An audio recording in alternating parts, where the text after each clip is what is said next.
Evening ഡിബേറ്റിലേക്ക് സ്വാഗതം. Hema committee റിപ്പോർട്ടിന്മേൽ police ആദ്യ കേസുകൾ രജിസ്റ്റർ ചെയ്തു. കൊല്ലത്തും കോട്ടയത്തുമാണ് കേസുകൾ രജിസ്റ്റർ ചെയ്തത്. പരാതിക്കാരുടെ പരാതിയിൽ പൂയപ്പള്ളി പോലീസ് FIR ഇട്ടതിന് ശേഷം SITക്ക് കൈമാറിയിട്ടുണ്ട്. അപ്പോൾ ഹേമ കമ്മിറ്റി റിപ്പോർട്ടിലെ നടപടിക്രമങ്ങൾ കൂടി കേസായി നീതി നിഷേധങ്ങൾക്ക് മറുപടിയായി എത്തുകയാണ്. സർക്കാർ സംവിധാനങ്ങളാണ്, സർക്കാർ ഒരുക്കിയ സംവിധാനങ്ങളാണ് ഇவ்விധത്തിൽ ഇരകൾക്ക് നീതി, അതിജീവിതകൾക്ക് നീതി നേടിക്കൊടുക്കുന്നതിലേക്ക് കാര്യങ്ങൾ എത്തുന്നത്. അതേസമയം തന്നെ സിദ്ദിഖിനായി വലവിരിച്ചു നീങ്ങുന്നു പോലീസ്. പക്ഷേ സിദ്ദിഖിന് സുപ്രീം കോടതിയിൽ നിന്നും ലഭിച്ചത് താൽക്കാലിക ആശ്വാസം മാത്രമാണ്. അതായത് 2 ആഴ്ചത്തേക്ക് അറസ്റ്റ് ഉണ്ടാകരുതെന്ന നടപടി, അല്ലാതെ മുൻകൂർ ജാമ്യ അപേക്ഷയിൽ ഒരു മറുപടി കോടതിയിൽ നിന്നും ഉത്തരവായി എത്തിയിട്ടില്ല. മാത്രമല്ല സർക്കാർ വലിയ എതിർപ്പ്, സംസ്ഥാന സർക്കാർ ജാമ്യം നൽകുന്നതിനെതിരെ സുപ്രീം കോടതിയിൽ വാദങ്ങൾ നിരത്തി മുന്നോട്ടുണ്ട്. ഈ ഒരു പശ്ചാത്തലത്തിൽ സിനിമയിലെ ശുദ്ധീകരണങ്ങൾ ഏതൊക്കെ വിധത്തിലാണ് സാധ്യമാവുക എന്നതുകൂടിയാണ് പരിശോധിക്കുന്നത്. മാത്രമല്ല ഈ ഫിലിം ചേംബർ ഫെഫ്കയ്ക്കെതിരെ ഒരു പരാതി സർക്കാരിനും വനിതാ കമ്മീഷനും ഒക്കെ കൈമാറിയിട്ടുണ്ട്. ടോൾ ഫ്രീ നമ്പർ ഏർപ്പെടുത്തിയ നടപടിയെക്കുറിച്ചാണ്. ഇതടക്കമുള്ള സമഗ്ര ചർച്ചയിലേക്കാണ് നാം പോകുന്നത്. നമ്മുടെ ചർച്ചയെ സമ്പന്നമാക്കുന്ന അതികൾ ലിബർട്ടി ബഷീർ, നിർമ്മാതാവ്, ഒപ്പം വിനു കിരിയത്ത്, തിരക്കഥാകൃത്ത്, ഒപ്പം രാജേന്ദ്രൻ പന്തളം, സാമൂഹ്യ നിരീക്ഷകൻ എന്നിവരാണ് ചർച്ചയെ സമ്പന്നമാക്കുന്നത്. ആദ്യം ശ്രീ ലിബർട്ടി ബഷീർ, ഇപ്പോൾ ഈ ഇതുവരെ എടുത്ത കേസുകൾ ഹേമ കമ്മിറ്റിക്ക് പുറത്ത് അതിജീവതകൾ അല്ലെങ്കിൽ പീഡനങ്ങൾ ഏറ്റവർ തുറന്നു പറഞ്ഞതിൻ്റെ പശ്ചാത്തലത്തിൽ സർക്കാർ രൂപീകരിച്ച SIT എടുത്ത കേസുകളാണ്. ഇത് നോക്കൂ, ഹേമ കമ്മിറ്റിയിൽ പറഞ്ഞിരിക്കുന്ന ആരോപണങ്ങൾ കൂടി ഇപ്പോൾ SITയിലേക്ക് കേസെടുത്ത് കൈമാറുന്ന പ്രക്രിയ ആരംഭിക്കുന്നു എന്നുള്ളതാണ്. അത് സിനിമാ മേഖലയിലെ ശുദ്ധീകരണം സാധ്യമാക്കുന്ന ഒരു ഇടപെടലായി കാണാമോ? ലിബർട്ടി ബഷീർ.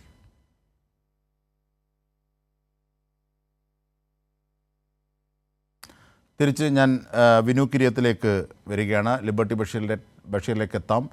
ശ്രീ വിനു കിരിയത്ത്, ഈ ഹേമ കമ്മിറ്റി റിപ്പോർട്ടിന്മേലുള്ള നടപടികൾ അത് കേസായി കൂടി എത്തുന്നു എന്നുള്ളതാണ് ഇന്നിൻ്റെ ഏറ്റവും വലിയൊരു പ്രത്യേകത. അത് കൊല്ലത്തും കോട്ടയത്തുമാണ് കേസെടുത്തത്. ശ്രീ വിനു കിരിയത്ത്, നമുക്ക് ആദ്യം സിദ്ദിഖിന്റെ വിഷയത്തിൽ താൽക്കാലികമായ ആശ്വാസം മാത്രമാണ്. അതെ, പക്ഷെ അത് താങ്കൾക്ക് അത് പറയുന്നതിനാണ് കൂടുതൽ ഇഷ്ടം അല്ലേ? അതെ, തീർച്ചയായിട്ടും. കാരണം ലഡു ഒക്കെ അവർ വിതരണം ചെയ്തതായി കാണുന്നു, ദൃശ്യങ്ങളിലൊക്കെ കാണുന്നു. ലഡു ഒന്നും വിതരണം ചെയ്യേണ്ട ആവശ്യമൊന്നുമില്ല. അതൊന്നുമല്ല. കോടതിയുടെ നിരീക്ഷണം വളരെ ഇതാണ്. കാരണം ഇത്രയും കാലം താമസിച്ചതെന്ത്? അത് ന്യായമായ ഒരു ചോദ്യമാണ്. 2, സിദ്ദിഖിന്റെ വക്കീൽ ചോദിച്ചൊരു ക്വസ്റ്റ്യൻ ഉണ്ട്. എന്തുകൊണ്ട് ബാക്കി എല്ലാവർക്കും ജാമ്യം കിട്ടി, ഞങ്ങൾക്ക് ജാമ്യം കിട്ടിയില്ല, എനിക്ക് ജാമ്യം കിട്ടിയില്ല? അത് ഒരു പ്രസക്തമായ ചോദ്യമാണ്. അപ്പൊ നീതി എല്ലാവർക്കും തുല്യമാണ്. പിന്നെ ഇതൊരു താൽക്കാലിക അങ്ങനെ പറയാനാകില്ല. കാരണം താങ്കൾക്ക് ഇതൊക്കെ വ്യക്തമായി അറിയാം. താങ്കൾ പക്ഷേ സിദ്ദിഖിനെ ന്യായീകരിക്കുന്ന പോലെയാണ് എനിക്ക് തോന്നുന്നത്. കാരണം നോക്കൂ അജിംഷാദ്, ആദ്യഘട്ടങ്ങളിലൊക്കെ ശക്തമായി നിഷ്പക്ഷമായി നിരീക്ഷിച്ച ആളാണ്. പക്ഷേ ഇവിടെ കാരണം ഈ 2 കാര്യങ്ങൾ, താങ്കൾ ഇപ്പോൾ ചൂണ്ടിക്കാണിച്ച 2 കാര്യങ്ങൾ പ്രധാന വിഷയങ്ങളാണ്. കാരണം ഒന്ന്, എന്തുകൊണ്ട് ഇത്രയും താമസിച്ചു? അത് കോടതിയുടെ തന്നെ പ്രീസിഡൻസ്, മുൻകാല വിധികൾക്കെതിരാണ്. കാരണം പീഡനം നടന്നാൽ അതിന് കാലതാമസം ഒരു വിഷയമല്ല. കാരണം ഒരു പെൺകുട്ടി സ്വിച്ചിട്ടതുപോലെയല്ല പരാതി കൊടുക്കേണ്ടത്. അവൾ അനുഭവിക്കുന്ന ചില മാനസിക അവസ്ഥകളുണ്ട്. അതിൽ നിന്നൊക്കെ റിക്കവറായി വരാൻ കോടതി തന്നെ അംഗീകരിച്ച മാനദണ്ഡങ്ങളുണ്ട്. എന്തുകൊണ്ടാണ് ഈ കോടതി അങ്ങനെ ഒരു നിരീക്ഷണം നടത്തുക എന്നുള്ളത് പരിശോധിക്കേണ്ടിയിരിക്കുന്നു. 2 താങ്കൾ പറഞ്ഞത് എന്താണ്? ഈ മറ്റുള്ളവർക്ക് ജാമ്യം കൊടുത്തത് കേസിൻ്റെ മെറിറ്റാണ്. ഇവിടെ അത്തരത്തിലൊരു മൊഴി നൽകുകയും അതിൻ്റെ അടിസ്ഥാനത്തിൽ SIT നടത്തിയ പരിശോധനയിൽ എല്ലാ തെളിവുകളും സിദ്ദിഖിനെതിരെ ഉണ്ട്. കാരണം മസ്കോട്ട് ഹോട്ടലിൽ അവർ പോയത്, അവരവിടെ എത്തിയത്, അവിടെ താമസിച്ചത്, ജനാലയിലൂടെ പുറത്തേക്ക് കാണുന്ന സ്വിമ്മിംഗ് പൂൾ, ഇതടക്കം എല്ലാ കാര്യങ്ങളും അവർ പറഞ്ഞത് ശരിയായി. അന്ന് ഓർഡർ ചെയ്ത ഭക്ഷണം, തൈരും മീനും അടക്കം. തുടരാം. അജിംഷാദെ, നമുക്ക് എന്തിനാണ് മേൽക്കോടതി കീഴ്ക്കോടതി എന്നൊക്കെ പറഞ്ഞാൽ ഓരോരുത്തരും നിരീക്ഷിക്കുന്ന രീതിയിലാണല്ലോ നിയമം പാസ്സാക്കുന്നത് അല്ല. അപ്പൊ സുപ്രീം കോടതിക്ക് തോന്നിയ കാര്യങ്ങളാണ് ജഡ്ജിമെന്റിൽ പറഞ്ഞിരിക്കുന്നത്. 2, ഇതൊരു താൽക്കാലിക ആശ്വാസം മാത്രമാണ്. 2 ആഴ്ച കഴിയുമ്പോൾ സിദ്ദിഖ് തീർച്ചയായിട്ടും ഇതിനൊക്കെ ഉത്തരം പറയേണ്ടി വരും. അപ്പൊ അതുകൊണ്ട് നമ്മൾ ഇതിനകത്ത് ഞാൻ പറയുന്നത്, കോടതിയുടെ വേറൊരു പ്രസക്തമായ ചോദ്യമുണ്ട്. സിനിമ ഇൻഡസ്ട്രിയിൽ മാത്രമല്ലല്ലോ, ശരിയല്ലേ? ഇതൊരു വലിയ ഇൻഡസ്ട്രി, അതിനെ നശിപ്പിക്കാൻ വേണ്ടി തയ്യാറാവാനായിട്ട് നമ്മളാരും ഒരിക്കലും തയ്യാറല്ല. ശിക്ഷിക്കപ്പെടണം, തെറ്റ് ചെയ്തവർ ശിക്ഷിക്കപ്പെടണം. അതിനോടൊക്കെ എന്നും ഞാൻ അങ്ങനെ നിൽക്കുന്ന ഒരു വ്യക്തിയാണ്. പക്ഷെ ന്യായമായ ഒരു ചോദ്യമാണ്, എന്ത് ഇത്ര നാൾ പോയി? പിന്നെ കോടതി പോയിട്ടുള്ളൂ. പിന്നെ ഈ ചാനലുകളിൽ എന്താ പറയുന്നത്? കോടികൾ വിലയുള്ള വക്കീല് എന്നൊക്കെ പറയുമ്പോൾ സാധാരണക്കാരൻ വിചാരിക്കും അപ്പൊ എന്റെ കോടി ഇല്ലെങ്കിൽ ഞാൻ എപ്പോഴേ അകത്തായനല്ല. അങ്ങനൊന്നും അല്ല. ജഡ്ജ്മെന്റ് എന്ന് പറയുന്നത്. അതെ, പക്ഷെ സാധാരണക്കാർ നോക്കും 1000 രൂപ തികച്ചില്ലാത്ത ഒരുത്തനാണ് ഈ കേസിൽ പെട്ടെങ്കിൽ അവൻ നമ്മുടെ സംവിധാനങ്ങളുടെ പരാജയമാണത്. ആണ് തീർച്ചയായിട്ടും. പിന്നെ എന്തുകൊണ്ട് സിദ്ദിഖിനെ ഇതുവരെ കേരളത്തിൽ അറസ്റ്റ് ചെയ്തില്ല എന്ന് ചോദിച്ചാൽ അതും നമുക്ക് അതിന് ഉത്തരം പറയാനില്ല. പുള്ളി കേരളത്തിലുണ്ട്, എന്നിട്ട് എന്തുകൊണ്ട് അറസ്റ്റ് ചെയ്തില്ല? താങ്കൾക്കറിയാമോ? അറിയാമെങ്കിൽ ഇപ്പോൾ താങ്കളെ പോലീസ് ഉദ്യോഗസ്ഥർ സമീപിക്കും. അല്ലല്ല, എനിക്കറിയാം. അങ്ങനെയല്ല നോക്കൂ, അതാണ് അജിംഷാദെ. ഒരുപക്ഷെ എന്നേക്കാൾ അജിംഷാദിനെ അറിയായിരിക്കും. അങ്ങനെയൊന്നും അല്ല. ചാനലുകാരാണല്ലോ ഇതിന്റെ ഒക്കെ പുറകെ ക്യാമറയുമായി പോകുന്നത്. ഞാൻ പറഞ്ഞ അങ്ങനെയല്ല. എന്തായാലും സിദ്ദിഖ് ബോംബെയിലോ അല്ലെങ്കിൽ ഡൽഹിയിലോ പോയിട്ടില്ല, ഇവിടെ തന്നെ ഉണ്ട്. എന്തായാലും കാരണം ശ്രീ വിനു കിരിയത്ത് അല്ല, അത് നിങ്ങൾ ഏതോ ഒരു ചാനലിൽ ഞാൻ കണ്ട് വക്കീലാണ് പോയിരിക്കുന്നതെന്നൊക്കെ. അപ്പൊ എവിടെയാണെന്ന് പിന്നെ ഞാൻ ചോദിക്കട്ടെ, മമ്മൂട്ടി ഒളിപ്പിച്ചു എന്നൊക്കെ ഉള്ള വാർത്തകളൊക്കെ നമ്മൾ കേട്ടതല്ലേ? അങ്ങനെയൊക്കെ സംഭവിക്കും. ഒരിക്കലും മമ്മൂട്ടിയൊന്നും അങ്ങനെ ചെയ്യുന്ന ആളൊന്നും അല്ല. അങ്ങനെ ചെയ്യാനും പറ്റില്ല. നിയമം അദ്ദേഹം ഒരു ലോയറും കൂടെ അല്ലേ. അപ്പൊ ഈ സോഷ്യൽ മീഡിയയിൽ വരുന്ന വാർത്തകളെ ഒന്നും ഞങ്ങളാരും വിശ്വസിക്കാറില്ല. നീതിപൂർവ്വം നടക്കട്ടെ. 2 ആഴ്ച കഴിഞ്ഞ് നമുക്ക് ഇതിന്റെ ക്ലൈമാക്സ് അറിയാൻ പറ്റുമല്ലോ. സത്യം ജയിക്കട്ടെ. അത് സിദ്ദിഖായാലും ശരി, ആരായാലും അല്ലേ. പക്ഷെ ഒരു പോയിന്റ് വീണ്ടും പ്രസക്തമായി പറയുന്നു. ഈ 15 കൊല്ലം എന്ന് പറയുമ്പോൾ ഇതിനെന്താ തെളിവ്?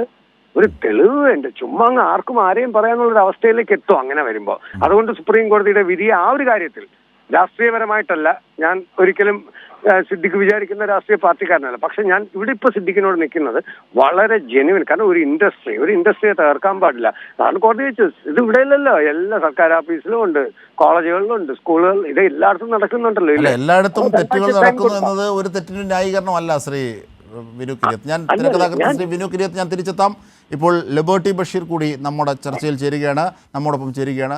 ശ്രീ ലിബർട്ടി ബഷീർ, 2 കാര്യങ്ങളാണ് പ്രധാനമായും ഇതുമായി ബന്ധപ്പെട്ടുള്ളത്. ഒന്ന്, സിദ്ദിഖിന് ഒരു ഇടക്കാല ആശ്വാസം ലഭിക്കുന്നു. അതൊരു ജാമ്യമെന്ന് പറഞ്ഞുകൂടാ. അത് മുൻകൂർ ജാമ്യമല്ല. മുൻകൂർ ജാമ്യ അപേക്ഷയിന്മേൽ 2 ആഴ്ചത്തേക്ക് അറസ്റ്റ് തടഞ്ഞുകൊണ്ടുള്ള കോടതിയുടെ ഒരു ഉത്തരവ് മാത്രമാണ്. അതിൽ സിദ്ദിഖുമായി ബന്ധപ്പെട്ടവരൊക്കെ ലഡു വിതരണം ചെയ്തതൊക്കെ ആയി കാണുന്നുണ്ട്.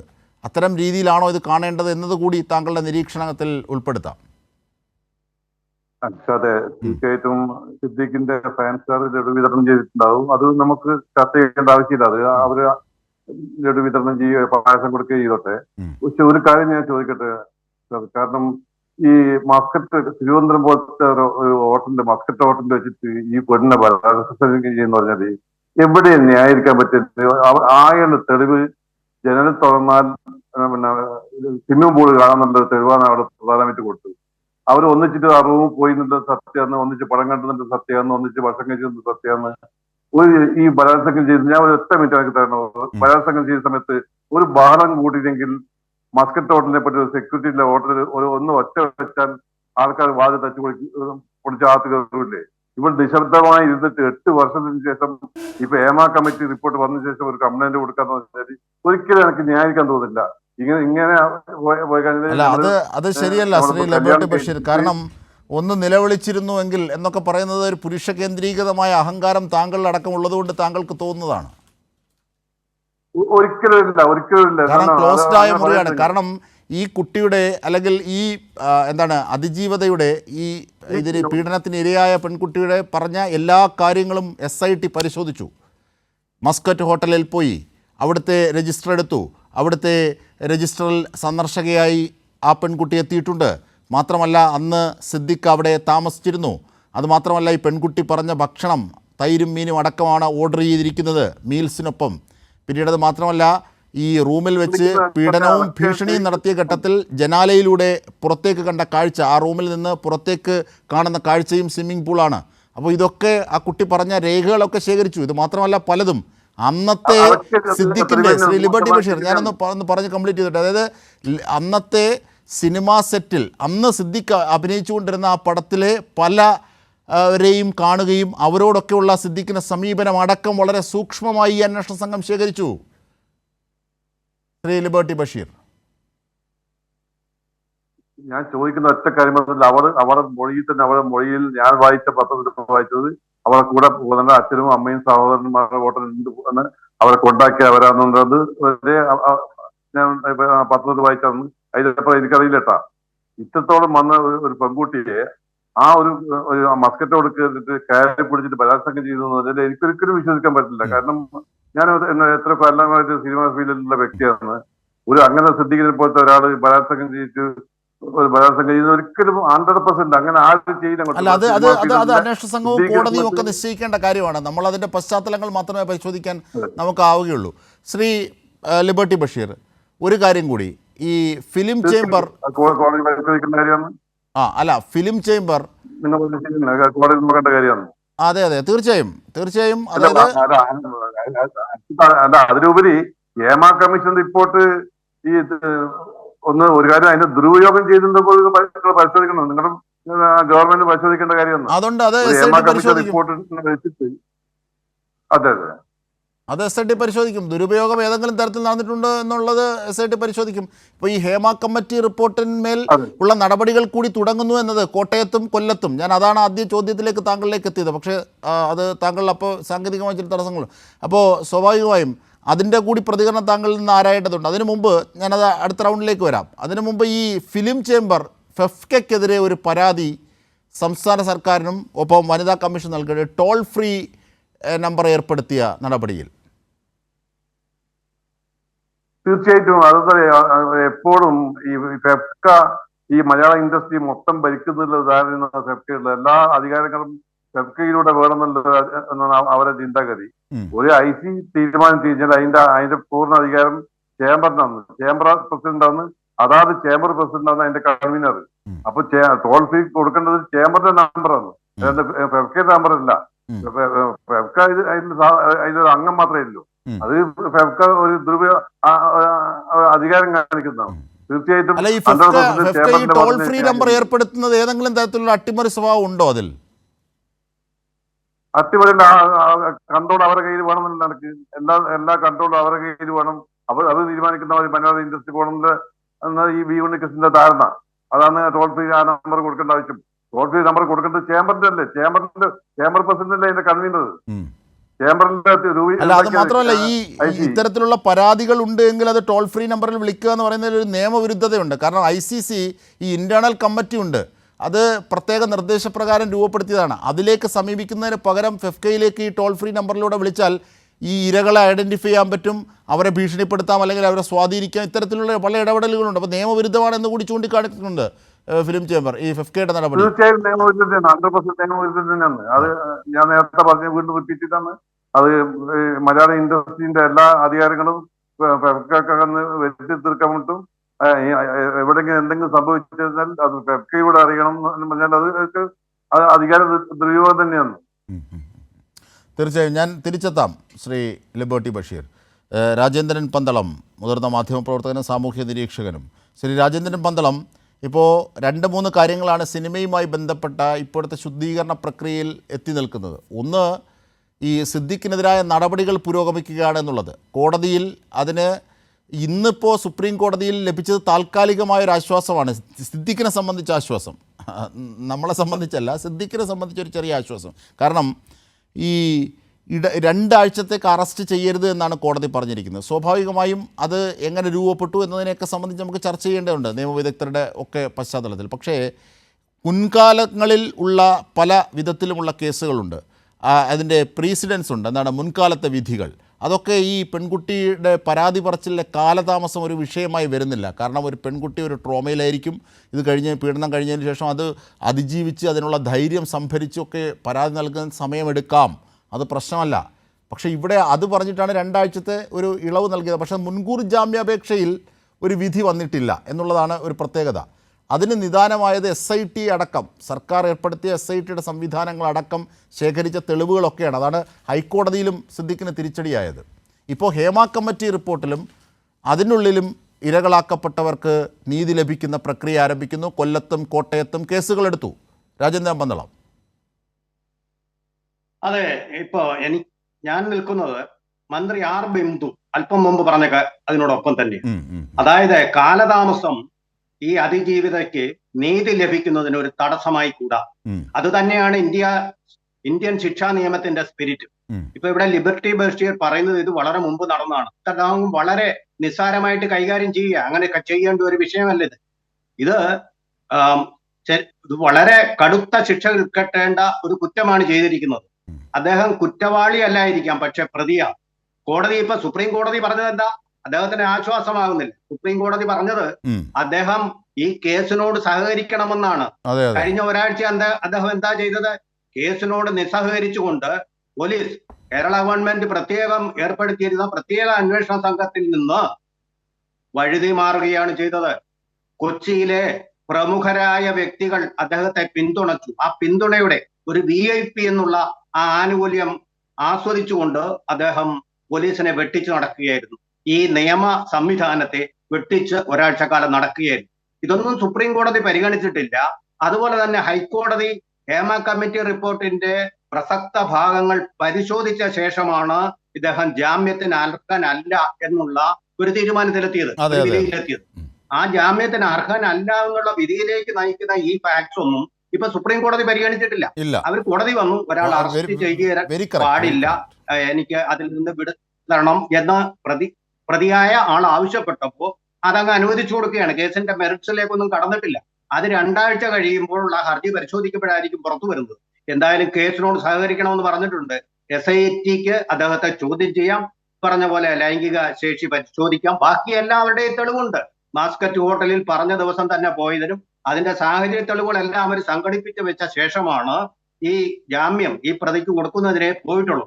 അതുകൊണ്ട് ഇതിപ്പോ നമ്മൾ നിസ്സാരമായിട്ട് ഇത് കാലതാമസം വന്നു, അതാണ്, അങ്ങനെയൊന്നും ചെയ്യില്ല എന്നുള്ള നമ്മുടെ വിശ്വാസത്തിന്റെ അല്ലെങ്കിൽ അന്ധവിശ്വാസത്തിന്റെ പേരിൽ വിധി പറയേണ്ട ഒരു കേസല്ല ഇത്. കൂലങ്കഷമായിട്ട്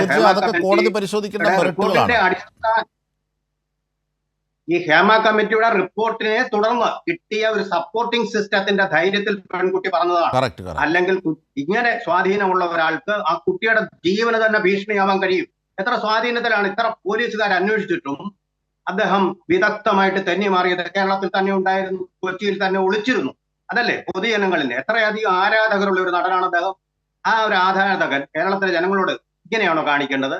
ലിബർട്ടി ബഷീറൊക്കെ പ്രൊഡ്യൂസർമാരായിരിക്കാം, പക്ഷേ ഞങ്ങളെ പോലെയുള്ള പാവപ്പെട്ട ആളുകളുടെ നൽകുന്ന പണം കൊണ്ടാണ് തിയേറ്ററുകളിൽ പടങ്ങൾ ഓടുന്നതെന്ന് മറന്നുകൂടാ.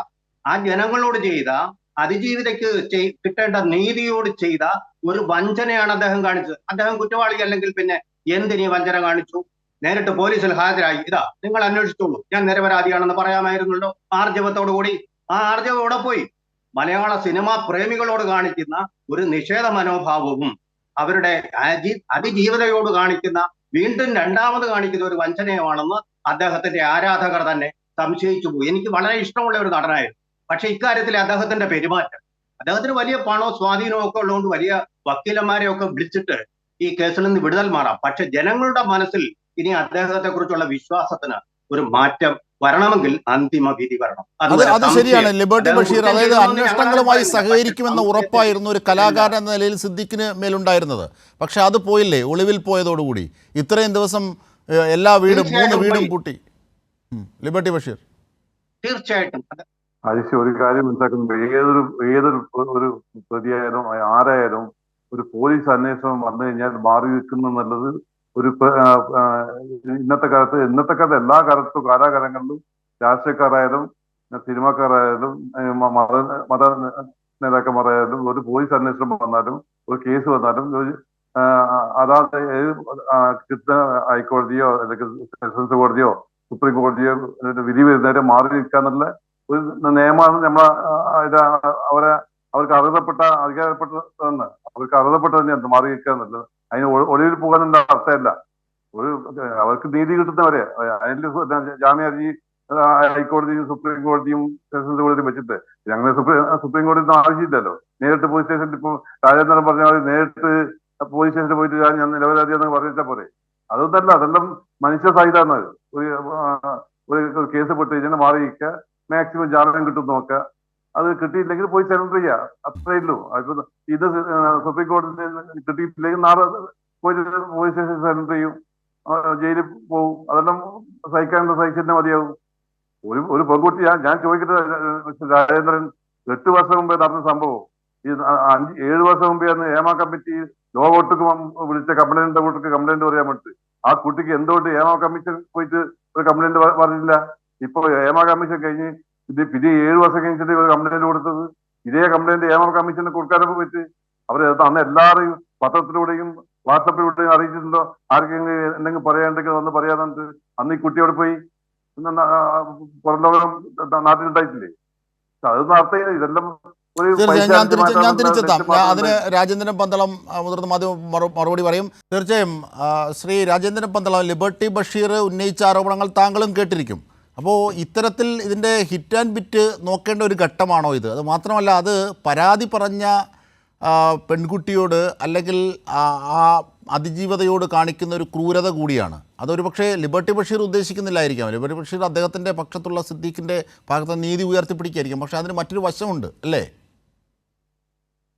തീർച്ചയായിട്ടും ഉണ്ട്. ലിബർട്ടി ബഷീർ ഒരു നല്ല മനുഷ്യനാണ്, പച്ച മനുഷ്യനായതുകൊണ്ട് അദ്ദേഹത്തിന്റെ മനസ്സിലുള്ള ചിന്താധാര പങ്കുവെച്ചെന്നേ ഉള്ളൂ.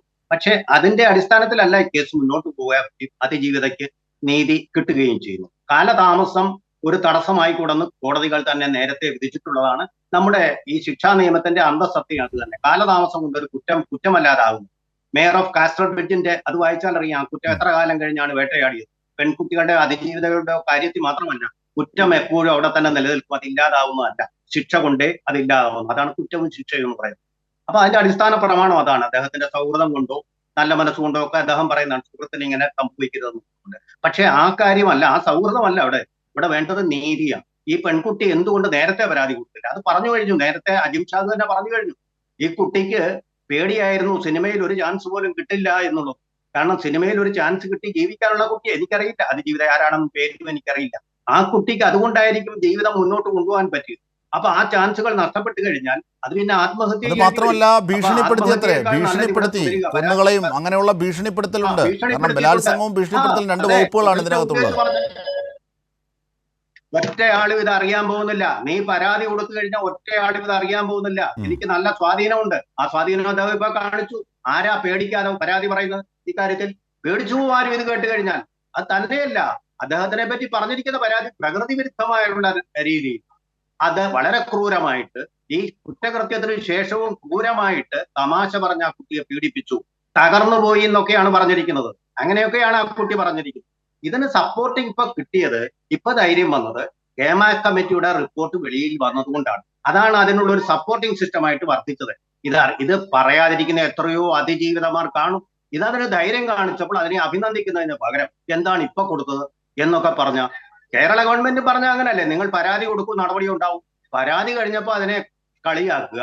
അതുപോലെ തന്നെ ആ പരാതി അതിൽ നീതി വരുന്നതിൽ നിന്ന് ഒഴിഞ്ഞു മാറാൻ പ്രതി തന്നെ ശ്രമിക്കുക. ഇതല്ലേ എന്തൊരു സീനാണ് ഉണ്ടാക്കുന്നത്, എന്തൊരു കോളിളക്കം. തെറ്റ് ചെയ്തിട്ടില്ലെങ്കിൽ പിന്നെ ഭയം എന്തിനാ? മടിയിൽ കനമില്ലെങ്കിൽ വഴിയിൽ പേടിക്കുന്നത് എന്തിനാ? ധൈര്യമായിട്ട് പറഞ്ഞുകൂടെ, അറസ്റ്റ് ചെയ്തോളൂ നിങ്ങൾ, ഞാൻ തെറ്റ് ചെയ്തിട്ടില്ല. ദിലീപും അറസ്റ്റ് ആയിട്ടുണ്ടല്ലോ. എന്തേ ഇവിടെ ഒളിച്ചു കൊടുന്നു? അപ്പോൾ തെളിവുകളെല്ലാം തനിക്കെതിരായിട്ട് വന്നതുകൊണ്ടാണ്. കുറ്റക്കാരനോ ഇല്ലയോ നമ്മൾ പറയേണ്ട കാര്യമല്ല. പക്ഷേ ഇതിൽ സംശയാസ്പദമായിട്ട് കാര്യങ്ങൾ ഇപ്പോഴും നിലനിൽക്കുന്നുണ്ട്. അതുകൊണ്ട് കാലതാമസം അതിജീവിതയ്ക്ക് എതിരെയുള്ള നീതി കിട്ടുന്നതിൽ ഒരു തടസ്സം ഒരിക്കലും ആയിക്കൂടാ. അത് യഥാവിധി 2 ആഴ്ചക്കകം തന്നെ പോലീസ് ചോദ്യം ചെയ്യുമെന്നാണ് നമ്മളിപ്പോൾ മനസ്സിലാക്കേണ്ടത്. പരിശോധനയും നടക്കും. അതിന്റെ അടിസ്ഥാനത്തിലുള്ള നിഗമനങ്ങളിൽ കേരള പോലീസ് ചെയ്യുന്ന ഹർജിയുടെ അടിസ്ഥാനത്തിലുള്ള ശിക്ഷ തീർച്ചയായിട്ടും സിദ്ദീഖിന് ഇന്നല്ലെങ്കിൽ നാളെ ഫേസ് ചെയ്യേണ്ടി വരും. ഗവൺമെന്റ് ഒരിക്കലും ഈ സിദ്ദീഖിനെ സപ്പോർട്ട് ചെയ്യുന്നില്ല. അങ്ങനെ ഒരു പക്ഷപാതം ഗവൺമെന്റിന്റെ ഭാഗത്തു നിന്ന് ഉണ്ടായിട്ടില്ലെന്ന് ഇതുവരെ വ്യക്തമായിട്ടുണ്ട്. ഇങ്ങനെയൊക്കെയുള്ള കോളിളക്കങ്ങൾ ഭയന്നായിരിക്കും ഒരുപക്ഷെ ഗവൺമെന്റ് തന്നെ 4 വർഷം. അതുപോലെ തന്നെ ശ്രീ രാജേന്ദ്രൻ പന്തളം, അതായത് ഈ സിനിമാക്കാരുടെ ഒരു പൊതു സമീപനത്തിന്റെ ഭാഗമാണ് ഇപ്പോൾ ഫെഫ്കയുടെ ഒരു നടപടി. ടോൾ ഫ്രീ നമ്പർ വഴി ആർക്കും പരാതി നൽകാമെന്നൊക്കെ. ICC എന്ന് പറയുന്ന ഒരു സംവിധാനം, ഒരു ഇന്റേണൽ കമ്മിറ്റി അവിടെ ഉണ്ട്. അത് നിർദ്ദേശപ്രകാരം നാടിൻ്റെ നിയമം നിർദ്ദേശിച്ചത് പ്രകാരം ഉള്ളതാണ്. അതിനെ മറികടക്കാൻ വളരെ തന്ത്രപൂർവ്വം ഒരു എഫർട്ട്. അത് ഇത് ഫിലിം ചേംബർ തന്നെ അതിനെതിരെ പരാതി കൊടുത്തിട്ടുണ്ട്. ആ സംഭവത്തെക്കുറിച്ച് കൂടി ഒരു നിരീക്ഷണം സാധ്യമാണ്. രാജേന്ദ്രൻ പന്തളം, തീർച്ചയായിട്ടും അത് തെറ്റായിട്ടുള്ള പോയിക്കോട്ടെ. സപ്പോർട്ടിംഗ് സിസ്റ്റങ്ങൾ എത്ര വേണമെങ്കിലും ഉണ്ടായിക്കോട്ടെ. നിങ്ങളെ രക്ഷിക്കാൻ ഞാൻ ഉണ്ട് എന്നൊക്കെ പറയട്ടെ. റെയിൽവേയിലും ഉണ്ടല്ലോ നമ്പർ എഴുതി വെച്ചിട്ട്. പക്ഷെ അങ്ങനെയല്ല. ഈ പരാതി യഥാവിധി FIR ഇട്ട് അതിന്മേൽ കേസെടുക്കണം. അതിനുള്ള ഒരു സാഹചര്യം, അതിനൊരു ധൈര്യം നമ്മൾ സ്ത്രീകൾക്ക് കൊടുക്കണം. ഈ ഹേമ കമ്മിറ്റി അതിനുള്ള ഒരു നല്ല ചുവടുവയ്പ്പാണെന്നുള്ള കാര്യത്തിൽ സംശയമൊന്നുമില്ല. അതുപോലെ തന്നെ താങ്കൾ പറഞ്ഞ പോലെ ഇന്റേണൽ കമ്മിറ്റികളിലാണ് പരാതി കൊടുക്കേണ്ടത്. ഇന്റേണൽ കമ്മിറ്റികൾ പരാതി കൊടുക്കാൻ ഉണ്ടായിരിക്കണം. അതല്ല ഈ ഫെഫ്കയുടെ ഒക്കെ മനോഭാവം, അത് ഇപ്പോൾ ശ്രീ ലിബർട്ടി ബഷീർ നിരീക്ഷിച്ചു.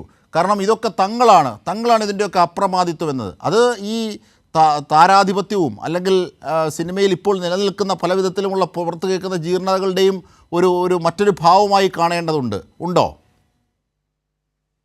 തീർച്ചയായിട്ടും അത് കാണേണ്ടതുണ്ട്. അപ്പോൾ സിനിമയിൽ പ്രവർത്തിക്കുന്നവർ, അതിന്റെ തലപ്പത്തിരിക്കുന്നവർ തങ്ങൾ എല്ലാത്തിനും അതീതരാണ്, അപ്രമാദിത്വം അവകാശപ്പെടുന്നവരാണ്. അപ്പൊ തങ്ങൾക്ക് ഈ ഇന്ത്യയുടെ നമ്മുടെ ഈ ശിക്ഷാ നിയമങ്ങളൊന്നും ബാധകമല്ല എന്നുള്ള മട്ടിലുള്ള ഒരു പെരുമാറ്റമാണ് ഇപ്പൊ നമ്മൾ സിദ്ദിഖിൽ നിന്ന് കണ്ടത്. അപ്പൊ ഞങ്ങൾ പണം ഉപയോഗിച്ചുകൊണ്ടും സ്വാധീനം ഉപയോഗിച്ചുകൊണ്ടും ഈ വലയിൽ നിന്ന് വമ്പൻ സ്രാവുകൾ വല മുറിച്ച് കടക്കുന്നത് പോലെ ഞങ്ങൾ കടക്കുമെന്നുള്ളതിന്റെ ഒരു ഉദാഹരണമാണ്. അപ്പോ ഇന്ത്യയുടെ നീതിപീഠത്തിന്റെ നീതിബോധത്തിനെ വെല്ലുവിളിക്കുകയാണ് അവിടെ ചെയ്തത്. അപ്പൊ തൽക്കാലം അദ്ദേഹത്തിന് ആശ്വാസമെന്ന് ഞാൻ പറയുന്നില്ല, ചോദ്യം ചെയ്യലിനെ നേരിടേണ്ടി വരും, കാര്യങ്ങളൊക്കെ മറ്റൊരു ഭാവമായി കാണേണ്ടതുണ്ടോ? തീർച്ചയായിട്ടും ജീർണതയുടെ ഒരു ഭാഗം തന്നെയാണ്. ഇതിൽ നിന്ന് സിനിമാ ലോകത്തെ രക്ഷിക്കേണ്ടതുണ്ട്, എല്ലാ മേഖലകളെയും. തീർച്ചയായും ശ്രീ ലിബർട്ടി ബഷീർ സിനിമാ മേഖലയെ രക്ഷിക്കേണ്ടതുണ്ട്. ഇപ്പോൾ താങ്കളെപ്പോലെയുള്ള നല്ല സിനിമാക്കാരുണ്ട്, നല്ല രീതിയിൽ പ്രവർത്തിക്കുന്നവരുണ്ട്, മാതൃകാപരമായി എത്രയോ കാലങ്ങളായി ഒരു പരാതിയും ആ അർത്ഥത്തിൽ കേൾക്കാത്തവരുണ്ട്. ചിലപ്പോൾ ചില സംഘടനാപരമായ തർക്കങ്ങളുടെയൊക്കെ ഭാഗമായിട്ട് നിങ്ങൾക്കെതിരെ ചില വിവാദങ്ങളൊക്കെ ഉണ്ടായിരിക്കാം. പക്ഷെ അല്ലാതെ മറ്റൊരു ഇത്തരത്തിൽ ഉള്ള ഒന്നില്ല. അപ്പോൾ അങ്ങനെയുള്ള സിനിമാക്കാരുണ്ട്, അത് നടന്മാരുണ്ട്, നിർമ്മാതാക്കളുണ്ട്, വിതരണക്കാരുണ്ട്, മറ്റെല്ലാ സംവിധാനങ്ങളിലുമുണ്ട്. പക്ഷേ അവരുടെ പേര് കൂടി ചീത്തയാക്കുന്ന തരത്തിലേക്ക്, സിനിമയുടെ യശസ് കെടുത്തുന്ന തരത്തിലേക്ക് ഒരു നടപടി ഉണ്ടായാൽ അതിനെ ശുദ്ധീകരിക്കണ്ടേ? ഇപ്പോൾ ഹേമ കമ്മിറ്റി റിപ്പോർട്ടിന്മേലുള്ള നടപടി, കേസുകൾ എടുക്കുന്നു, അത് തരത്തിൽ അങ്ങനെ സ്വാഗതം ചെയ്യേണ്ടതല്ലേ ശ്രീ ലിബർട്ടി ബഷീർ? തീർച്ചയായിട്ടും 100% സ്വാഗതം ചെയ്തിട്ടുണ്ട് അജയ്. 100% ഹേമ കമ്മീഷനിൽ നിന്ന് സ്വാഗതം ചെയ്തിട്ടുണ്ട്. ഞാനും പോയിട്ട് ഹേമ കമ്മീഷനിൽ സ്റ്റേറ്റ്മെന്റ് കൊടുത്ത വ്യക്തിയാണ്.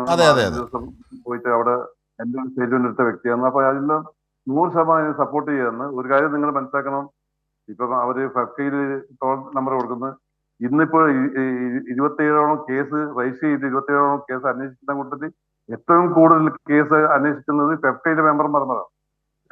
ആർട്ടിസ്റ്റിലെ അമ്മയിലെ ആൾക്കാർ 4-5 ആൾക്കാർ പേരിലുള്ളത്. ബാക്കിയുള്ള 22 കേസും ഫെഫ്കയിട്ട് ബന്ധപ്പെട്ട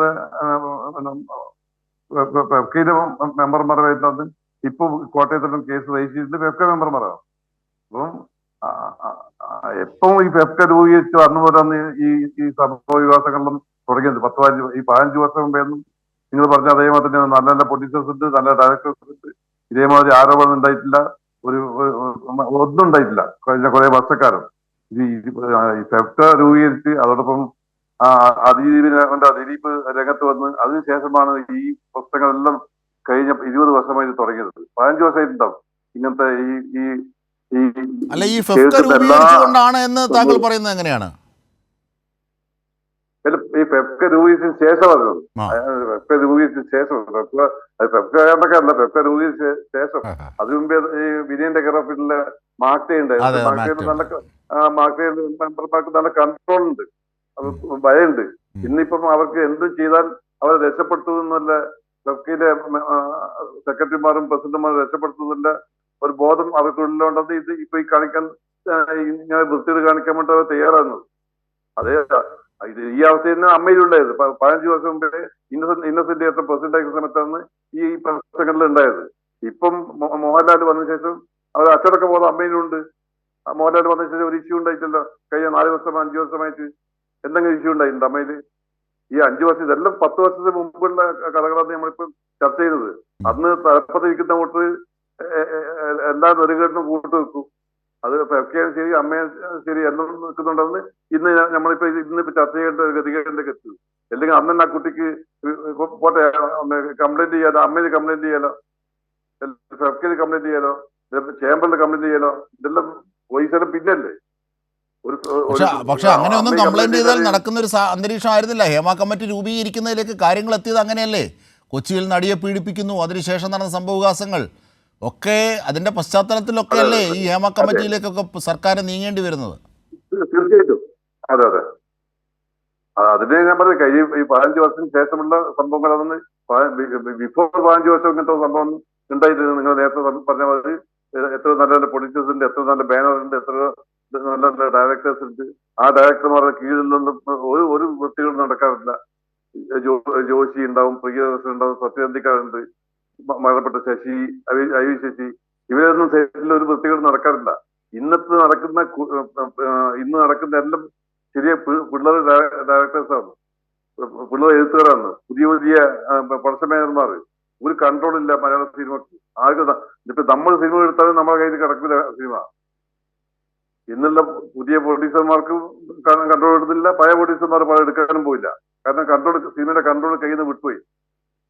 ഈ പുതിയ നിയമങ്ങളും നിയമ കമ്മീഷനും ഗവൺമെന്റും തക്കതായിട്ട് നടപടി എടുത്തില്ലെങ്കിൽ സിനിമാ വ്യവസായം ഇതേ മാതിരി പോയിക്കൊണ്ടിരിക്കും. തീർച്ചയായും. അപ്പോൾ ആ നടപടികളെ സ്വാഗതം ചെയ്യുകയാണ് താങ്കൾ. ശ്രീ ലിബർട്ടി ബഷീറിലേക്ക് തന്നെ. ശ്രീ ലിബർട്ടി ബഷീർ, ഇപ്പോൾ ഇത്തരത്തിലുള്ള സംവിധാനങ്ങൾ ഇപ്പോൾ അമ്മയുടെ ഹേമ കമ്മിറ്റിയുടെ നടപടിക്രമങ്ങളുടെ ഭാഗമായി ഇപ്പോൾ കേസെടുക്കുന്നു, അത് SIT-യിലേക്ക് കൈമാറുന്നു, പരിശോധിക്കുന്നു. ഇങ്ങനെ ഒരു ശുദ്ധീകരണ പ്രക്രിയ സാധ്യമാകും സിനിമയിൽ ഇനിയുള്ള ഇടപെടലിലും എന്ന് താങ്കൾ പ്രതീക്ഷിക്കുന്നുണ്ടോ? തീർച്ചയായിട്ടും ഈ നിരക്കന്നെ പോയി കഴിഞ്ഞാൽ ഗവൺമെന്റ് തക്കതായ നടപടി എടുക്കുകയാണെങ്കിൽ മലയാള സിനിമ ശുദ്ധീകരണ പ്രക്രിയയിലേക്ക് തന്നെ പോകും. അത് ഗവൺമെന്റ് സ്ട്രോങ് ആയിട്ട് ഇതേ അവസ്ഥയിൽ തന്നെ സിനിമ SIT ഇപ്പൊ പ്രത്യേക ഇതിനുമായിട്ട് ഉണ്ടാക്കിയ ഒരു കമ്പനിയാണ്. അത് എല്ലാ കേസും വരുന്ന കേസെല്ലാം അന്വേഷിക്കാനുള്ള അധികാരം അവർ കൊടുത്തില്ല. ഈ പർട്ടിക്കുലർ ഹേമ കമ്മീഷൻ എടുത്ത കേസുകൾ അന്വേഷിക്കപ്പെട്ടത് SIT രൂപീകരിച്ചിട്ടുള്ളത്. അത് എല്ലാ കാലാകാലങ്ങളിലും അതന്നെ ഞാൻ പറഞ്ഞ ഗവൺമെന്റ് ഇപ്പൊ കേരള ഗവൺമെന്റിന് മലയാള സിനിമയിൽ ഒരു കൺട്രോളും ഇല്ല. അത് വർഷങ്ങളായിട്ട് നമ്മൾ പറയുന്നത് സിനിമയിൽ കൺട്രോൾ വേണം, ഗവൺമെന്റിന് കൺട്രോൾ വേണമെന്നുണ്ട്. അത് ഗവൺമെന്റിന്റെ കയ്യിൽ ഒരു കൺട്രോൾ വെക്കുന്ന കാലത്തോളം മലയാള ഇൻഡസ്ട്രി ഈ ചോദ്യം ചെയ്യപ്പോൾ ആർക്കും ഒന്നും ചോദിക്കാൻ കഴിയില്ല, എല്ലാം സഹിച്ചേ പറ്റൂ.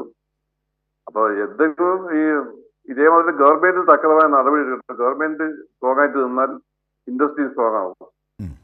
നടീനടന്മാർക്കും ടെക്നീഷ്യന്മാർക്കെല്ലാം ഒരു ഭയം ഉണ്ടാവും, ചോദിക്കാൻ ആളുണ്ടെന്ന്. ഇപ്പൊ അതല്ല, ഇപ്പൊ സംഘടന മാത്രമേ ഉള്ളൂ. സംഘടന ഒന്നും വലിയ ആൾക്കാരൊന്നും ഒരു കുറ്റം ചെയ്താൽ ചോദിക്കില്ല. ഇപ്പൊ അമ്മയിൽ ഇപ്പം ഒരു കാര്യം ഉറപ്പാണ്, ഈ 4 കൊല്ലത്തിന് ശേഷം ഒരു അനിഷ്ട സംഭവം ഉണ്ടായിട്ടില്ല. ഈ വരാൻ പോകുന്ന ഒരു കമ്മിറ്റി പുതിയ മോഹൻലാൽ വേറൊരു പ്രസിഡന്റ് വന്നു കഴിഞ്ഞാലും ഒന്നും സംഭവം ഒന്നും പുതുതായിട്ട് ഒരു തെറ്റായിട്ടുള്ള സംഭവം നടക്കാൻ ഇടയില്ലെന്നാണ് എൻ്റെ ഒരു വിശ്വാസം. അതുപോലെ തന്നെ ഫെഫ്കയാണ് മാറേണ്ടത്, ഫെഫ്ക മാറണം. അതെല്ലാം മാറണമെങ്കിൽ കേരള ഗവൺമെന്റിന്റെ ഒരു അധികാരം മലയാള ഇൻഡസ്ട്രി, അതായത് ഈ അമ്മയ്ക്കെതിരെ ആരോപിച്ചിരുന്നത് പോലെ ഉള്ള ഒരു മനോഭാവം, ഒരു താൻപോരിമ മനോഭാവം ഫെഫ്കയിലും ഉണ്ട് എന്ന് താങ്കൾ പറയുന്നുണ്ടോ? തീർച്ചയായിട്ടും ഉണ്ടല്ലോ. ഇപ്പൊ നിങ്ങൾ നോക്കി ഇപ്പൊ അന്വേഷണം നടക്കുന്ന എല്ലാ കേസും ഫെഫ്കയിലെ മെമ്പർമാരല്ലേ, താഴെക്കിടയിലായാലും മേലക്കിടയിലായാലും എല്ലാവരും ഉള്ളത്. ഡയറക്ടേഴ്സ് യൂണിയനിലുണ്ട്, പിന്നെ മറ്റേ ഓരോ റൈറ്റേഴ്സ് യൂണിയനുണ്ട്. ഇനിയിപ്പം ഓരോന്നോരോന്നും എന്നെ പൊതി വരുമല്ലോ. അമ്മയിലുള്ള എനിക്ക് തോന്നുന്നു അമ്മയിലുള്ള കമ്പനിയിൽ തീർന്നങ്ങോട്ട് ഈ പുതുതായിട്ടൊന്നും വരാൻ പറ്റില്ല. ഇതിന് പഴയതെല്ലാം തപ്പിപ്പൊളിച്ചിട്ട് ഇപ്പൊ ബാലേന്ദ്രമേനോന്റെ എത്ര വർഷങ്ങൾക്ക് മുമ്പിൽ കൊടുത്താന്നില്ലേ. ഇങ്ങനെ കൊടുത്തു കഴിഞ്ഞാൽ നമ്മള് വിവാഹം കഴിഞ്ഞിട്ട് മോചിതരായ കുറെ ആൾക്കാരുണ്ട്. മറ്റേ മുകേഷിന്റെ ഭാര്യ സരിത വരെ ബലാത്സംഗത്തിന് കേസ് കൊടുക്കേണ്ടി വരും. ഈ നിരക്ക് പോവുകയാണെങ്കിൽ വർഷങ്ങൾക്ക് മുമ്പായിട്ടുള്ള സംഭവം എല്ലാം എടുത്ത് വീണ്ടും പുറത്തു വരികയാണെങ്കിൽ. അപ്പൊ അത് അതാ ഞാൻ നേരത്തെ പറഞ്ഞത്. വർഷങ്ങൾ കഴിഞ്ഞാലും പീഡനം തന്നെയല്ലേ. അതുവരെ ആ സ്വാധീനം ഉപയോഗിച്ചത് മറച്ചു പിടിക്കാനായി. പക്ഷെ ശേഷം നമുക്ക് നീതി കൊടുക്കണ്ടേ ശ്രീ ലിബർട്ടി ബഷീർ?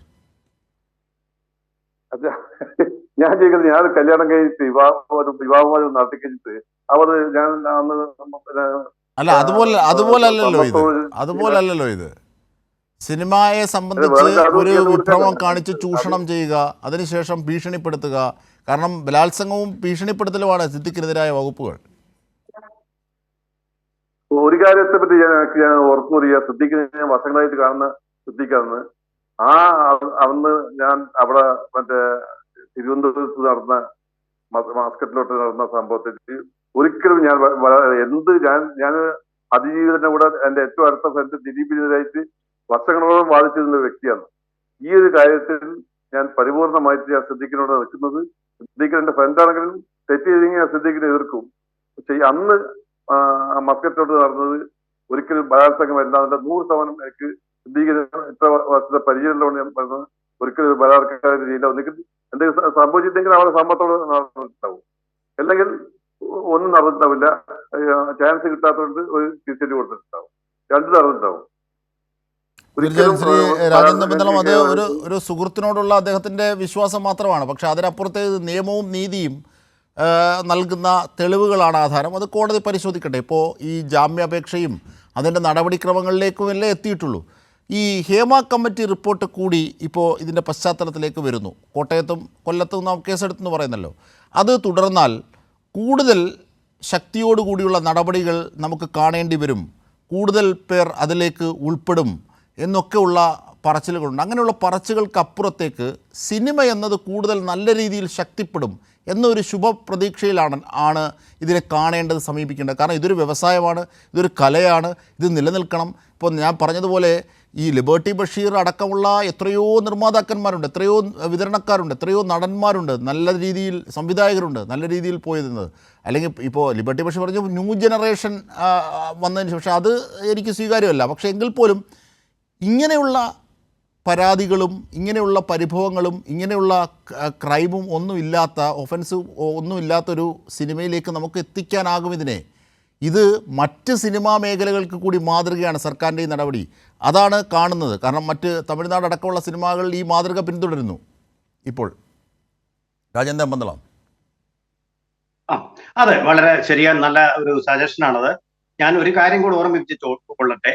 ഏതാനും വർഷങ്ങൾക്ക് മുമ്പ്, അദ്ദേഹം ഓർക്കുന്നുണ്ടോ എന്ന് അറിയത്തില്ല, ഈ ലിബർട്ടി ബഷീർ തന്നെ സിനിമാ താരങ്ങളും വൻ താരങ്ങളും അതുപോലെ തന്നെ നിർമ്മാതാക്കളും തമ്മിലുള്ള ഒരു തർക്കത്തിനിടയിൽ, സംവാദത്തിനിടയിൽ അദ്ദേഹം പറഞ്ഞത്, ഞങ്ങളാണ് നിങ്ങളെ ഇത്രയും വലുതാക്കുന്നത്, വലിയ കട്ടൗട്ടുകൾ, പല ഫുൾ പേജ് പരസ്യങ്ങൾ അങ്ങനെയൊക്കെ നൽകി ഇത്രയും വലുതാക്കുന്നത് ഞങ്ങളാണ്.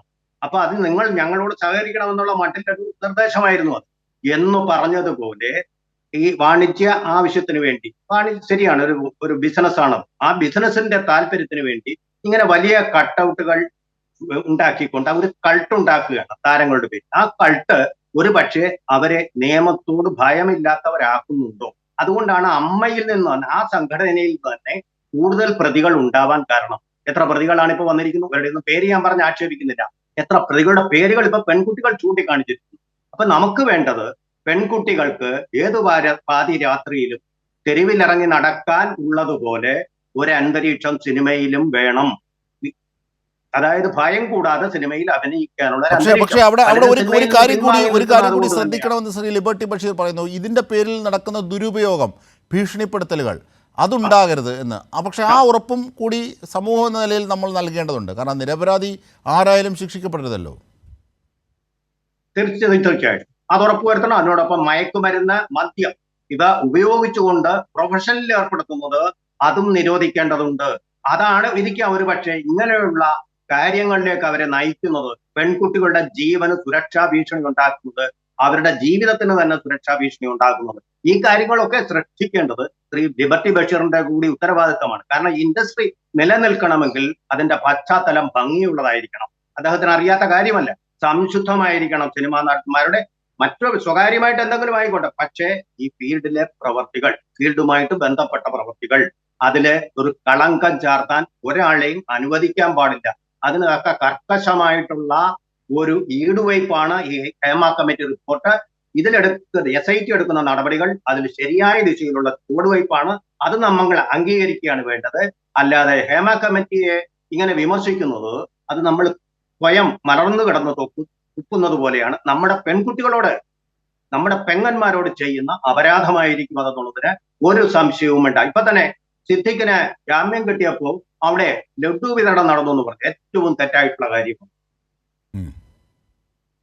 അതെ, ഇടക്കാല ആശ്വാസം സിദ്ദീഖിന് ഉണ്ടാകുന്ന ഘട്ടത്തിൽ തന്നെ ലഡു വിതരണം ചെയ്യുന്നു. അതൊരു തെറ്റായ സന്ദേശമാണ്. ഇതുവരെ ഒളിവിൽ പോവുക. കാരണം അയാളൊരു കലാകാരൻ കൂടിയാണ്, അല്ലേ? തീർച്ചയായും സിനിമാ മേഖലയിലെ ശുദ്ധീകരണം അത് ഹേമ കമ്മിറ്റിയും അല്ലെങ്കിൽ സ്ത്രീകൾ നേരിടുന്ന പ്രശ്നങ്ങളുമായി ബന്ധപ്പെട്ട് കിടക്കുന്നതാണ്. ഏറ്റവും പ്രധാനപ്പെട്ട മറ്റൊന്ന്, അതിലേക്ക് മാത്രമല്ല നിലനിൽക്കേണ്ടത്.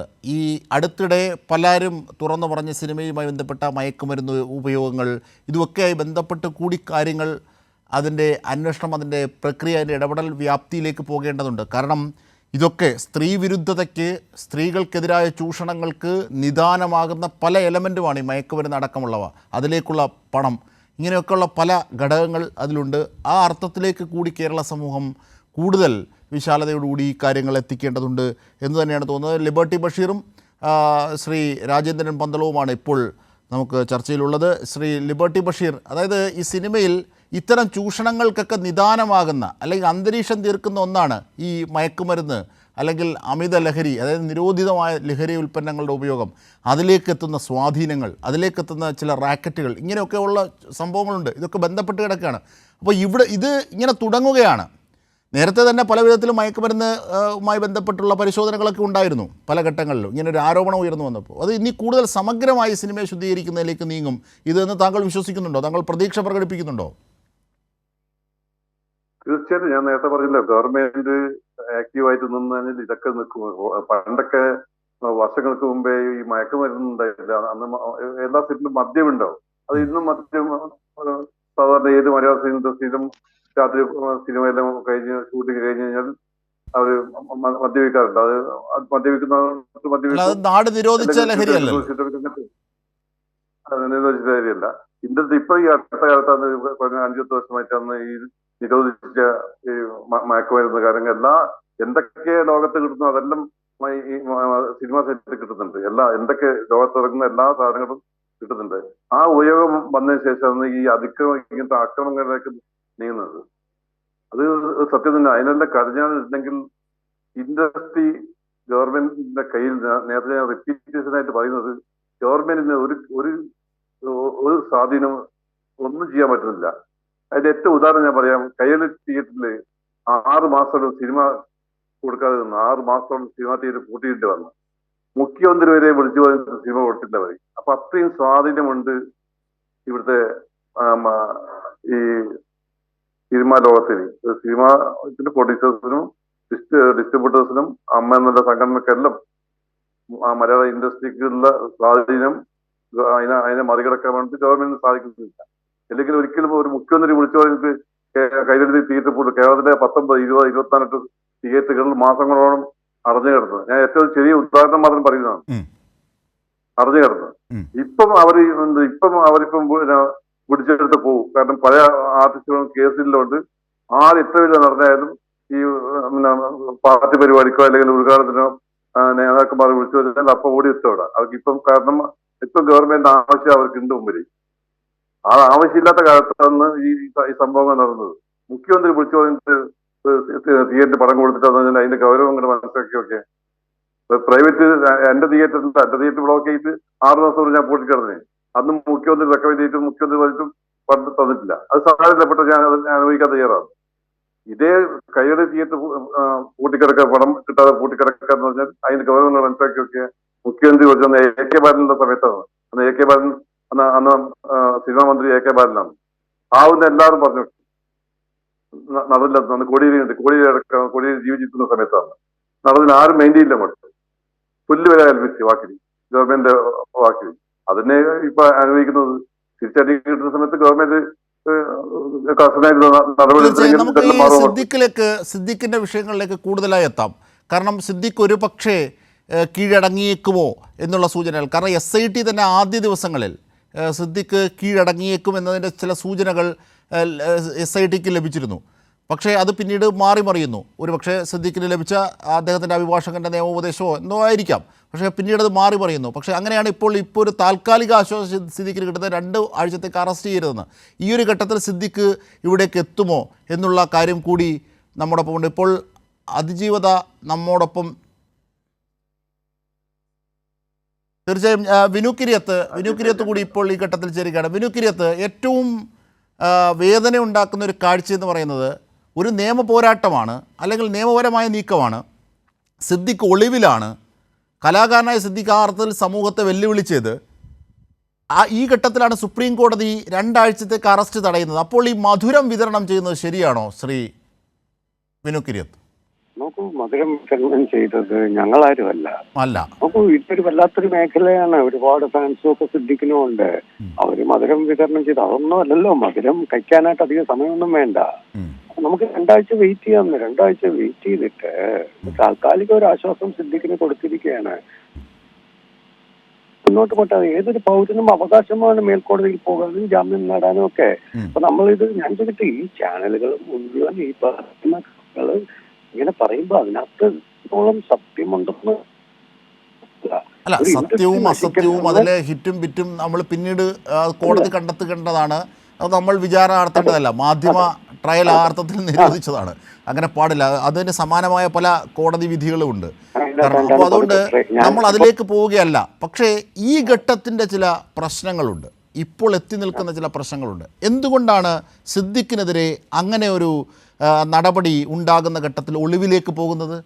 അങ്ങനെ ഇനി ഒളിവിൽ പോയാൽ തന്നെ അതിനുശേഷം കോടതിയിൽ നിന്ന് ഇത്തരത്തിലൊരു താൽക്കാലിക ആശ്വാസം കിട്ടുമ്പോൾ ഇவ்விധത്തിലാണോ മധുരം നൽകി അതിനെ പ്രചരിപ്പിക്കേണ്ടത്? അപ്പോൾ ഇങ്ങനെയൊക്കെയുള്ള ഒരുപാട് എലമെൻ്റ് ഉണ്ട്. അതോടൊപ്പം തന്നെ സിദ്ദിഖ് ഒരുപക്ഷെ കീഴടങ്ങിയേക്കും എന്നുള്ള വാർത്തകളും വരുന്നുണ്ട്. അതുണ്ട്. പക്ഷെ നോക്കൂ അജിംഷാദെ, നമ്മൾ പൾസർ സുനി ഇറങ്ങിയപ്പോ പുഷ്പവൃഷ്ടി നടത്തിയവരാണ് മലയാളികള്. അതെ. അപ്പൊ അതുകൊണ്ട് സിദ്ദിഖിന് ചെയ്യുമ്പോൾ നമുക്ക് എതിർക്കാനും പറ്റില്ല. അപ്പൊ അതൊക്കെ അവിടെ നിന്ന് കിട്ടും. അതൊന്നും അത് ഒരു കേസിൽ നിന്ന് രക്ഷപ്പെടാനുള്ള മാർഗം ഒന്നുമല്ല ഈ മധുരം. ജഡ്ജിയും കഴിച്ചിട്ടില്ല, കോടതിയും കഴിച്ചിട്ടില്ല, ഒന്നും കഴിച്ചിട്ടില്ല, അതിജീവിതം കഴിച്ചിട്ടില്ല. അതുകൊണ്ട് മധുരമൊക്കെ അവിടെ നിൽക്കട്ടെ. പക്ഷെ 2 ആഴ്ച സിദ്ദിഖിന് കൊടുത്തത് അത് നമ്മുടെ നിയമവ്യവസ്ഥ അനുശാസിക്കുന്ന ഇത് തന്നെയാണ്. ബാക്കി 2 ആഴ്ച കഴിയുമ്പോൾ അറസ്റ്റ് ചെയ്യരുത്. 2 ആഴ്ച എന്നേ പറഞ്ഞിട്ടുള്ളൂ. അറസ്റ്റ് ചെയ്തതെന്നല്ല പറഞ്ഞിരിക്കുന്നത്. അപ്പൊ കേസുമായി മുന്നോട്ട് പോട്ടെ. എന്തായാലും നേരത്തെ അജിംഷാദ് പറഞ്ഞത് ഞാൻ കേട്ടു. ഞാനിപ്പോ തീർച്ചയായും ഇപ്പോൾ ഈ ഘട്ടത്തിൽ നമ്മൾ ചർച്ചയിൽ നിന്നും ഇതിൻ്റെ വാർത്തയുടെ സമകാലിക വിവരങ്ങളിലേക്ക് പോവുകയാണ്. അർച്ചനയും തിയോഫിനും ഞങ്ങളുടെ പ്രതിനിധികൾ കൊച്ചിയിലുണ്ട്. തിയോഫിൻ, ഈ സിദ്ദിഖുമായി ബന്ധപ്പെട്ട് ഒളിവിൽ പോയതും അതിൻ്റെ സംഭവങ്ങളൊക്കെ നാം കണ്ടതാണ്. ഇന്നിപ്പോൾ സുപ്രീം കോടതിയിൽ നിന്ന് ഈ വിധി എത്തുന്നു, അല്ലെങ്കിൽ ഈ ഉത്തരവെത്തുന്നു. ഇതിൻ്റെ പശ്ചാത്തലത്തിൽ സിദ്ദിഖ് ഒരു പക്ഷേ അന്വേഷണ സംഘത്തിന് മുമ്പിൽ കീഴടങ്ങിയേക്കുമോ? എന്താണ് ലഭിക്കുന്ന സൂചന?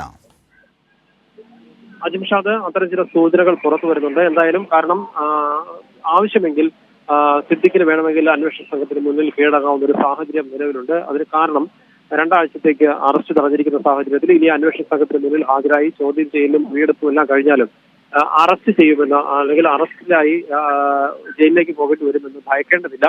അതുകൊണ്ട് തന്നെ ഈ കാലാവധി കഴിയുന്നതിനുള്ളിൽ തന്നെ ഏറ്റവും അടുത്ത ദിവസങ്ങളിൽ ഒരുപക്ഷെ സിദ്ദിഖ് ഹാജരായി അന്വേഷണ സംഘത്തിന് മുന്നിൽ ഹാജരായി അവരുടെ ചോദ്യങ്ങൾക്കെല്ലാം ആവശ്യമായ വിവരങ്ങളും വേണ്ട തെളിവുകളും നൽകി അന്വേഷണ സംഘത്തോട് സഹകരിക്കുക എന്നൊരു നിലപാടായിരിക്കും സ്വീകരിക്കുക. കാരണം അല്ലാത്ത പക്ഷം ഈ എന്തെങ്കിലും കാരണവശാൽ ഈ മൊഴി നൽകാത്ത ഒരു സാഹചര്യം ഉണ്ടായാൽ, അല്ലെങ്കിൽ അന്വേഷണ സംഘത്തോട് സഹകരിച്ചിട്ടില്ല എന്നൊരു ഒരു സാഹചര്യം ഉണ്ടാവുകയാണെങ്കിൽ ഒരു പക്ഷേ അടുത്ത തവണ ഹർജി പരിഗണിക്കുമ്പോൾ ഈ അന്വേഷണ സംഘം തന്നെ ഒരു പക്ഷേ ഈ സിദ്ദിഖ് സഹകരിക്കുന്നില്ല എന്നൊരു വാദം വന്നേക്കാം. അത് ഒഴിവാക്കാനായി എന്തായാലും സിദ്ദിഖ് വളരെ വേഗം തന്നെ അന്വേഷണ സംഘത്തിന് മുന്നിലേക്ക് ഇതുമായി ബന്ധപ്പെട്ട് ഹാജരാകും, സ്വമേധയാ തന്നെ ഹാജരാകുമെന്ന് സൂചനകൾ നമുക്ക് ലഭ്യമാകുന്നുണ്ട്. എന്തായാലും വൈകാതെ തന്നെ ഇതുണ്ടാകും. ഈ സിദ്ദിഖ് ഒളിവിൽ പോയത് മുതൽ സിദ്ദിഖിനായി വളരെ ശക്തമായ രീതിയിൽ തന്നെ അന്വേഷണം. തീർച്ചയായും മറ്റൊരു കോണിൽ, കൊച്ചിയുടെ മറ്റൊരു കോണിൽ നിന്നും ഞങ്ങളുടെ പ്രതിനിധി അർച്ചന കൂടി ചേരുകയാണ്. അർച്ചന, ഈ സിദ്ദിഖ് ഒരുപക്ഷെ കീഴടങ്ങിയേക്കുമെന്നുള്ള വാദങ്ങളൊക്കെ നേരത്തെ തന്നെ കേട്ടിരുന്നു. പക്ഷേ ഒരുപക്ഷെ അന്വേഷണ ഉദ്യോഗസ്ഥർ ആ നിലയ്ക്ക് നീങ്ങാനുള്ള സാധ്യതകൾ കുറവാണ്. അപ്പോൾ സിദ്ദിഖിനെ ഇനി ട്രേസ് ചെയ്യുക, എവിടെയാണ് സിദ്ദിഖ് ഉള്ളതെന്ന് അറിയുക എന്നുള്ളതൊക്കെയാണ്. 3 വീടുകളിലും ഇല്ലായിരുന്നു, മൊബൈൽ ഫോൺ സ്വിച്ച് ഓഫ് ആക്കിയിരുന്നു, ഇടയ്ക്ക് ഓൺ ആക്കിയിരുന്നു, ഇങ്ങനെയൊക്കെയുള്ളൊരു സ്റ്റാറ്റസ് ഉണ്ട്. എന്താണ് ഇപ്പോഴത്തെ ഏറ്റവും പുതിയ വിവരങ്ങളായി ലഭിക്കുന്നത് അർച്ചന? അജിംഷാദ്, SITക്ക് മുന്നിൽ സിദ്ദിഖ് ഹാജരാകുമെന്ന സൂചനകളാണ് ഇപ്പോൾ പുറത്തു വരുന്നത്. അതിനിടെയാണ് ഇപ്പോൾ കുട്ടമശ്ശേരിയിലെയും അതുപോലെ കാക്കനാടെയും വീടുകളെല്ലാം തന്നെ മാധ്യമപ്രവർത്തകരെല്ലാം എത്തിയത്. എന്നാൽ ഇതുവരെ സിദ്ദിഖിനെ കുറിച്ച് യാതൊരു വിവരവും ലഭിച്ചിട്ടില്ല. നമ്മളിപ്പോൾ ഉള്ളത് ആലുവ കുട്ടമശ്ശേരിയിലെ വീട്ടിലാണ്. ഇവിടെ കഴിഞ്ഞ ദിവസങ്ങളെല്ലാം തന്നെ അടച്ചിട്ട് കിടക്കുകയായിരുന്നു. എന്നാൽ ഇപ്പോൾ ഇവിടെ ജീവനക്കാരുണ്ട്. എന്നാൽ സിദ്ദിഖുമായി ബന്ധപ്പെട്ട ഒരു വിവരവും ഇവിടെ നിന്നും ലഭിക്കുന്നില്ല.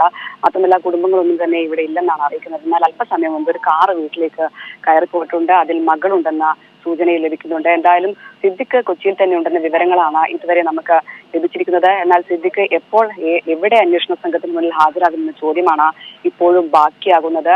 എന്തായാലും കഴിഞ്ഞ കുറെ ദിവസങ്ങളായി സിദ്ദിഖ് ഒളിവിൽ കഴിയുകയായിരുന്നു. ഇന്ന് വിധി വരുന്നതിന് അല്പസമയം മുൻപ് വരെ സിദ്ദിഖിന്റെ ഫോൺ ഓൺ ആയിരുന്നു. എന്നാൽ പിന്നീട്, അതായത് വിധി വന്നതിന് ശേഷം വീണ്ടും സ്വിച്ച് ഓഫ് ആകുന്ന നിലയിലായിരുന്നു ഫോണ്.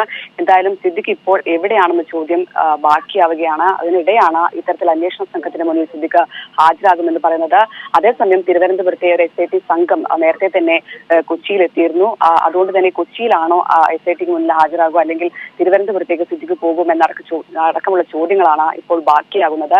എന്തായാലും സിദ്ദിഖ് എവിടെയാണെന്ന ചോദ്യത്തിന് ഇപ്പോഴും ഉത്തരമില്ല.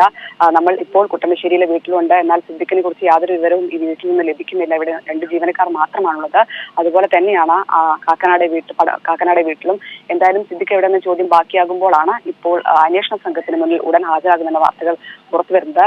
എന്തായാലും സിദ്ദിഖിനെ തീർച്ചയായും സിദ്ദിഖ് കീഴടങ്ങുമോ അതോ കീഴടങ്ങുന്നതിന് മുമ്പ് സിദ്ദിഖിന്റെ സ്ഥലം ട്രേസ് ചെയ്ത് അന്വേഷണ സംഘം അവിടേക്ക് ഇരച്ചു കയറുമോ? എന്തായിരുന്നാലും സുപ്രീം കോടതിയിൽ നിന്ന് ഇപ്പോൾ കിട്ടിയത് 2 ആഴ്ചത്തേക്ക് അറസ്റ്റ് തടയൽ മാത്രമാണ്. അപ്പോൾ സ്വാഭാവികമായും ആ നീക്കങ്ങളിലേക്കാകും പോകുക. ഇനി സിദ്ദിഖിന് എന്ത് പറ്റും? തീർച്ചയായും നമുക്ക് കാണാം. വാർത്തയിലേക്ക് തന്നെ തിരികെ എത്താം.